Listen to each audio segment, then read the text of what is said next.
নমস্কার। যুক্তি তর্ক সঙ্গে অর্কয়ে আপনাদের স্বাগত। আপনাদের সঙ্গে আমি অর্কপ্রভ সরকার। 2026-এর বিধানসভা নির্বাচনে তৃণমূলের স্লোগান কি হবে? তারা একটা যথার্থ ক্যাচলাইন বলুন বা স্লোগান বলুন, সেটাকে ঠিক করার কাজে এখন থেকে নেমে পড়েছে। মানে তো আইপ্যাক তো আবার স্বমহিমায় ফিরে এসছে। তৃণমূলের ভোট কৌশল কি হবে, প্রার্থী বাছাই, সেক্ষেত্রে আইপ্যাকের একটা গুরুত্বপূর্ণ ভূমিকা থাকবে। প্রতীক জৈনকে মাঝে মধ্যেই এখন নবান্নে দেখা যাচ্ছে। প্রশান্ত কিশোর আইপ্যাকের সঙ্গে কিভাবে আছে আমি জানি না, কিন্তু ডে টু ডে অ্যাক্টিভিটি প্রতীক জৈনই দেখে। 2024-এর লোকসভা নির্বাচনের আগে কি স্লোগান ছিল তৃণমূলের গর্জন, বাংলা বিরোধীদের বিসর্জন।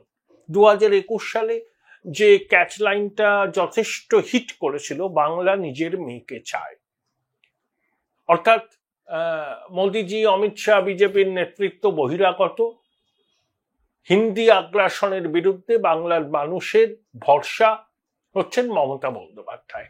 তিনি পাহারাদার, তাই বাংলা নিজের মেয়েকে চায়। এবারে কি স্লোগান হবে, প্রশ্নটা নিয়ে নানা মহলে আলোচনা চলছে। তার মধ্যে একটা ফেসবুকে আমি দেখলাম ভিডিও, মমতা বন্দ্যোপাধ্যায়ের বিভিন্ন মুহূর্তের কোলাজ তৈরি করে সেই ভিডিওটা আপলোড করা হয়েছে। লেখা আছে বাংলার বাঘিনী। আমার ধারণা বাংলার বাঘিনী স্লোগান হবে না, কারণ এটা জল মাপছে আইপ্যাক।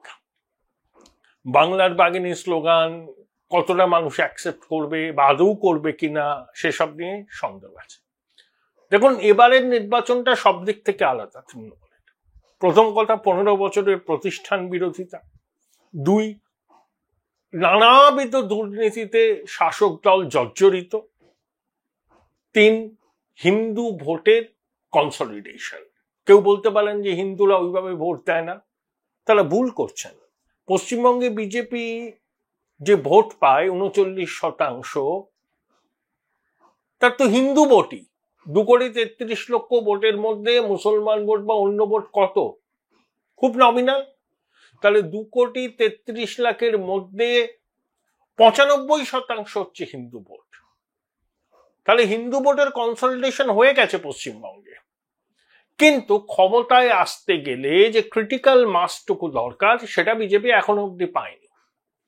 অমিত শাহ কি বলেছেন? যে ফারাকটা কমছে। বিজেপি তৃণমূলের আজকের দিনে যদি ভোট শতাংশের ফারাক দেখেন, তৃণমূলের সঙ্গে বিজেপির ভোট শতাংশের ফারাক 3%-এর বেশি নয়। লোকসভা নির্বাচনে 38%-এর বেশি ভোট পেয়েছিল। তারপর বাংলাদেশ হয়েছে, পশ্চিমবঙ্গে মুর্শিদাবাদ, মালদার ঘটনা ঘটেছে, পাহেলগামে বেছে বেছে হিন্দুদের খুন করা হয়েছে। ভারত জবাব দিয়েছে অপারেশন সিন্দুরের মাধ্যমে। তাই হিন্দু ভোট আরো একটা হয়েছে, এবং বিজেপি ঘোষিতভাবে বলছে তারা চায় হিন্দু ভোটের সম্পূর্ণ মেরুকরণ। যদি হিন্দু ভোটের এখন 59 থেকে 60% বিজেপির পক্ষে আছে, আরো 4-5% বাড়ালে শাসক তৃণমূলের চিন্তা আছে, যেটা মমতা বন্দ্যোপাধ্যায় জানেন। তিনি সংখ্যালঘু ভোট পাবেন, ওটা নিয়ে কোনো সন্দেহ নেই। সম্পূর্ণ মেরুকরণের আবহে ভোট হবে। সংখ্যালঘু ভোটের 100টার মধ্যে 95টা তিনি পাবেন, কোনো সন্দেহ নেই। তার সঙ্গে বেনিফিশিয়ারি, এখন তৃণমূল বিগত 3টে নির্বাচনে তুরুপের তাস ছিল লক্ষ্মীর ভান্ডার। দেখুন, লক্ষ্মীর ভান্ডার এখন বহু ব্যবহারে তার কতটা আর কার্যকারিতা আছে আমার মনে প্রশ্ন আছে। বাংলার মাতৃশক্তি জানে তারা লক্ষ্মীর ভান্ডার পাবে, হয়তো লক্ষ্মীর ভান্ডারের বরাদ্দ বাড়ানো হবে। বিজেপিও পাল্টা নিয়ে আসবে অন্নপূর্ণা ভান্ডার। বিজেপি শাসিত সবকটি রাজ্যে এই ধরনের প্রকল্প আছে। তাই লক্ষ্মীর ভান্ডারের অ্যাডভান্টেজ কতটা মমতা বন্দ্যোপাধ্যায় পাবেন এবার, তা নিয়ে আমার মনে সংশয় আছে। তাই শুধু সংখ্যালঘু আর বেনিফিশিয়ারি দিয়ে এবার কি কিস্তিমাত করা যাবে? এটাই তো প্রশ্ন। যেভাবে হিন্দু ভোট কনসলিডেট হচ্ছে কনসলিডেট, তৃণমূলের নেতারাও জানেন, প্রকাশ্যে বলবেন না, একান্তে তারা বলেন যে এবারের লড়াই ভীষণ কঠিন। বিজেপির সাংগঠনিক শক্তি তৃণমূলের কাছে কিছুই নয়, কিছু কিছু জেলা বাদ দিলে। কিন্তু শুধু তৃণমূলের সাংগঠনিক শক্তি খুব ভালো তা বলেই বারবার তো হয় না। 2011-তে বামেদেরও সাংগঠনিক শক্তি যথেষ্ট মজবুত ছিল। 2011-র আগে তারা একটা যে ব্রিগেড সমাবেশ করেছিল, মানে ব্রিগেড উপচে পড়ে ভিড় হয়েছিল, একেবারে সেই কেসি দাস পর্যন্ত লোক চলে গেছিল। বাম নেতারা শ্লাঘাবোধ করেছিলেন যে অষ্টম বামফ্রন্ট সরকার হবেই, কিছুটা কমবে, তারা 170-এর কাছাকাছি আসন পাবে। কিন্তু দেখা গেল তারা পেয়েছিল 61টি আসন। 15 বছরের প্রতিষ্ঠান বিরোধিতার ধাক্কা সামলানো কিন্তু সহজ নয়। এবং যে করাপশন চার্জেস আছে রাজ্য শাসক দলের বিরুদ্ধে, সেটাও মানুষের মনে প্রভাব ফেলেছে। শুধু শহর এবং শহরাঞ্চলের মধ্যবিত্ত মানুষের মনে নয়, গ্রামের মানুষের মনে। এই যে লোকসভা নির্বাচনে তৃণমূল তো 29টা আসন জিতেছে, কিন্তু 140টা আসনে বিজেপি ভোট পেয়েছে 40% বেশি। আর 97টা বিধানসভা কেন্দ্রে লোকসভা নির্বাচনের ফলকে যদি আপনি মাপকাঠি ধরেন, বিজেপি এগিয়ে আছে। পশ্চিমবঙ্গে যে কটা পুরসভা আছে তার 2/3 পুরসভায় বিজেপি এগিয়ে আছে। এই যারা বাই ইলেকশন হবে, ওটা তৃণমূল জিতবে। কারোরই কোনো খুব একটা আগ্রহ আছে বলে কালীগঞ্জ বিধানসভা নির্বাচনের আমার মনে হয় না। ওটা তৃণমূলেরই আসন ছিল, তৃণমূলই জিতবে, সংখ্যালঘু অধ্যুষিত আসন। বিজেপি এটা নিয়ে খুব একটা বাড়তি কোনো আগ্রহ নেই। তারা একজন প্রার্থী দাঁড় করিয়েছে, দলের পুরনো একজন সৈনিককে, ঠিক আছে, তারা তাদের মতো করে লড়াই করবে। কেউ এখন বাই ইলেকশনের ফলাফল নিয়ে বিন্দু মাত্র চিন্তিত নয়, উদ্বিগ্ন নয়। সবাই জানে কি হবার হবে, আসল খেলা হবে 2026-এ। তা সেই প্রেক্ষিতে বাংলার বাঘিনী মমতা আপাতত জল মাপছে আইপ্যাক, এটা কি গ্রহণ করবে মানুষ? আপনারা জানাবেন কমেন্ট বক্সে। আমার ধারণা বাংলা নিজের মেয়েকে চায়, এই স্লোগানটার বা এই ক্যাচ লাইনটার যতটা অ্যাপিল ছিল, বাংলার বাঘিনী মমতা, এই স্লোগানটার ততটা অ্যাপিল নেই। আপনারা জানাবেন, কারণ মমতা বন্দ্যোপাধ্যায়ের কি সেই ইমেজ এখন আছে? তিনি কি সবাইকে রক্ষা করতে পারছেন? পশ্চিমবঙ্গে বর্তমানে কি অবস্থা আপনারা জানেন। তাহলে বাংলার বাঘিনী হিসাবে মমতা বন্দ্যোপাধ্যায় কি 10 কোটি বঙ্গবাসীকে রক্ষা করতে পারছেন? আপনাদের অভিজ্ঞতা কি বলে? 5 বছর আগের মমতা বন্দ্যোপাধ্যায় আর এখনকার মমতা বন্দ্যোপাধ্যায়ের মধ্যে পার্থক্য আছে। তার ইমেজ আগে যা ছিল তার থেকে অনেক বেশি ক্ষতিগ্রস্ত হয়েছে। তার দায় মমতা বন্দ্যোপাধ্যায়।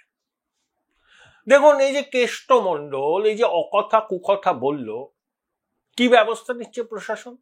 মানুষ তো বুঝতে পারছে যে মাননীয়ার প্রিয় কেষ্টর কেশাগ্র স্পর্শ করার ক্ষমতা পুলিশের নেই।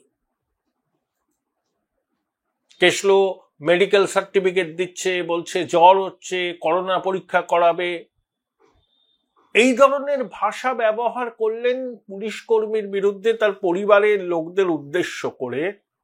তারপরেও বাংলার আয়াতুল্লাহ বলছে যে এত বাড়াবাড়ি করার কি আছে। ভাবুন, প্রশাসনকে এরা কোন পর্যায়ে নামিয়েছে। এর একটা ব্যাকল্যাশ তো হয়। দেখুন, পুলিশও আমাদের সহনাগরিক, তাদের পরিবার পরিজন, তাদের বাড়ির মাতৃশক্তিও আমাদের সহনাগরিক, এটা ভুললে চলবে না। পুলিশ কিছু করতে পারে না কারণ তারা রাজনৈতিক প্রভুদের আজ্ঞা মানতে বাধ্য হয়। যেখানে হ্যাঁ বললে হয় তারা বলে হ্যাঁ হ্যাঁ, স্যার বললে হয় তারা বলে স্যার স্যার, ম্যাডাম ম্যাডাম। এটা পুলিশের কালচার, ব্যুরোক্রেসির কালচার। কিন্তু তা সত্ত্বেও কেষ্টমণ্ডল যে কথাগুলো বলেছে, এটা বাংলার মানুষের বিবেককে আঘাত করেছে। কেউ হয়তো প্রকাশ্যে কিছু বলছে না, নিবৃতে বলছে, চায়ের দোকানে বলছে, শাসক দলের মাতব্বর আসলে চুপ করে যাচ্ছে, কিন্তু যে ক্ষতিটা কেষ্ট করেছে সেটা অপূরণীয়, মাননীয়া বুঝবেন। কিন্তু তাও ওই মাথায় অক্সিজেন যায় না বলে সাফাই দেওয়ার পরেও কেষ্টকে যে খোলা ছুট দেয়া হয়েছিল, যে ফ্র্যাঙ্কেনস্টাইন কেষ্ট তৈরি হচ্ছে, সেই ফ্র্যাঙ্কেনস্টাইন এখন বোতল থেকে বেরিয়ে এসছে। সব এফেক্ট করবে নির্বাচনে। 26,000 চাকরি বাতিল হয়ে গেল, কোনো প্রভাব পড়বে না, হতে পারে না।